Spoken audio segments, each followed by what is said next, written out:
Ici Philou en ligne et cette semaine, on voit un personnage de la Bible qui a aidé Jésus et aussi, dans la mer, Skyler va nous montrer un anémone, je crois. Alors, on regarde ensemble. Ici Skyler. Bonjour, c'est encore Skyler. Es-tu prêt à découvrir un nouvel animal? Viens avec moi sous les vagues pour découvrir l'anémone de mer.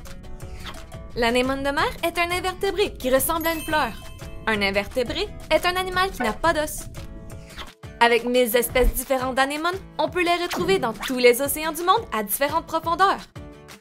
Elles restent généralement attachées aux rochers du fond de la mer ou aux récifs coralliens. Et, contrairement à ce que l'on pourrait croire, elles peuvent se déplacer en glissant lentement. Les anémones de mer sont des carnivores qui mangent du zooplancton, des moules, des poissons, des crevettes ou d'autres petits crustacés. En gros, elles mangent tout ce qu'elles trouvent. Pour se nourrir, elles font preuve de patience et utilisent leurs tentacules remplis de venin. Tu vois, ces prédateurs statiques attendent qu'une proie soit assez proche pour être piquée par leurs tentacules. Lorsque la proie est piquée, elle est paralysée et l'anémone de mer guide le corps vers sa bouche. L'anémone de mer mange et recrache ensuite tout ce qu'elle ne peut pas digérer. En tant qu'animaux qui ne se déplacent pas, ils ont l'avantage de travailler avec d'autres animaux. L'un de ces animaux est le poisson clown. Tu peux maintenant te demander comment ces deux animaux peuvent travailler ensemble. Tout d'abord, le poisson clown libère du mucus qui lui permet d'être immunisé contre la piqûre des tentacules. Ainsi, ils peuvent travailler ensemble sans se faire du mal.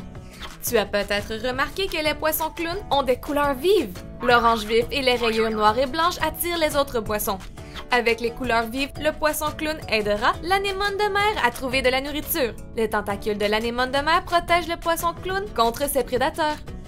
C'est ainsi qu'ils sont capables de s'entraider. As-tu déjà travaillé avec tes amis? As-tu déjà travaillé avec tes parents? As-tu déjà pensé que tu étais trop petit pour les aider? L'anémone de mer semble seule, mais le poisson clown est là pour l'aider. Le poisson clown semble également seul, mais il bénéficie de la protection de l'anémone de mer. Parfois, tu peux te sentir seul ou même en avoir l'air, mais tu as Dieu. Être seul n'est pas toujours mauvais, mais il est parfois agréable de savoir que quelqu'un est là.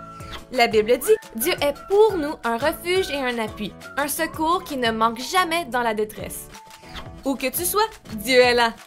Non seulement il est là, mais il est aussi prêt à t'aider dans tes moments de lutte.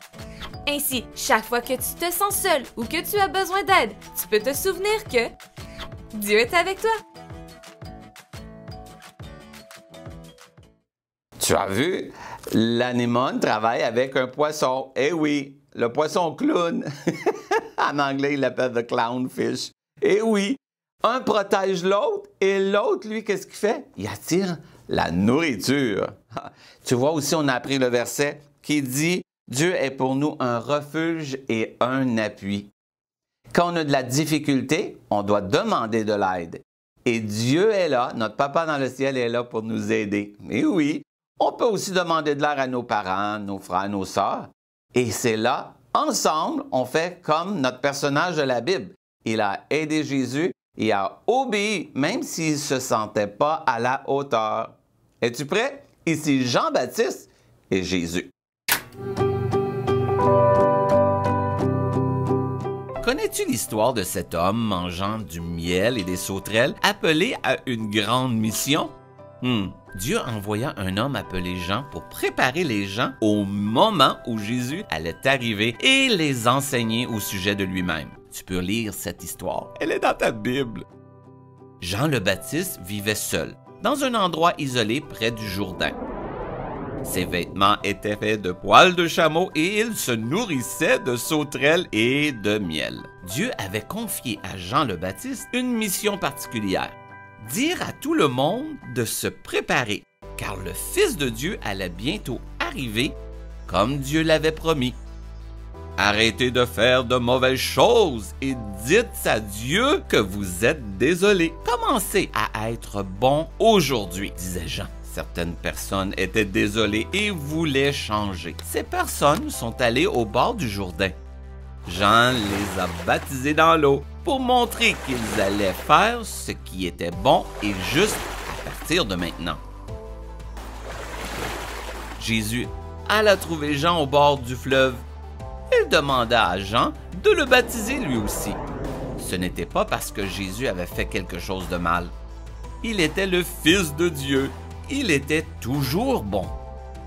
Jean répondit, « Ne me demande pas de faire cela. » Jésus répondit, « C'est la chose que tu dois faire. » Jean baptisa donc Jésus dans le Jourdain.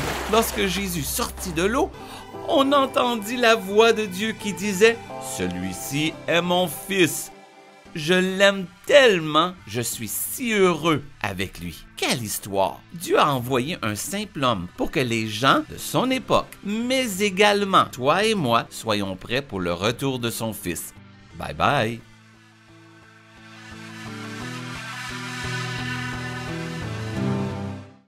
Oh, Jean-Baptiste se sentait pas à la hauteur. Non, il disait, oh, pas moi qui va aider Jésus. Mais oui, Jésus a dit, mais oui, c'est toi qui vas me baptiser. Et il a obéi, il a baptisé Jésus.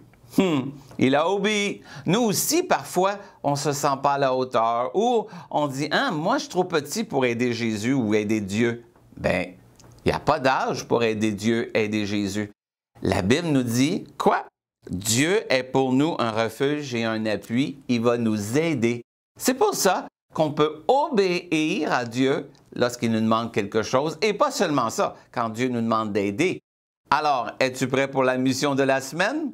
On la regarde ensemble. Voici ta mission. Regarde autour de toi qui a besoin d'aide. Si quelqu'un a besoin d'aide. 2. Va les aider. Demande, est-ce que je peux t'aider? Et ensuite, ATP, arrête-toi et prie pour eux après que tu les as aidés. Alors, c'est simple. 1. Regarde autour de toi qui a besoin d'aide. 2. Va les aider. Et 3. Et oui, demande-leur et prie pour eux. Bonne mission! Bon, ça va être facile. Tu regardes autour de la maison une tâche, quelqu'un, tu peux aider. Alors, tu peux demander à papa, maman, même tes grands-parents. Tu demandes, est-ce que je peux t'aider? Et oui, ensemble, vous allez pouvoir travailler. Et aussi, n'oublie pas, si tu as besoin d'aide, n'aie pas peur, va demander de l'aide. Tu le dis à tes parents, j'ai besoin de l'aide, et ils vont t'aider. Parce que c'est ce que la Bible nous dit. Alors, es-tu prêt? Moi, je veux chanter et célébrer. Et toi? Alors, ici, Philou en ligne qui te dit, n'oublie pas, Dieu est avec toi, ton papa dans le ciel, et shalom!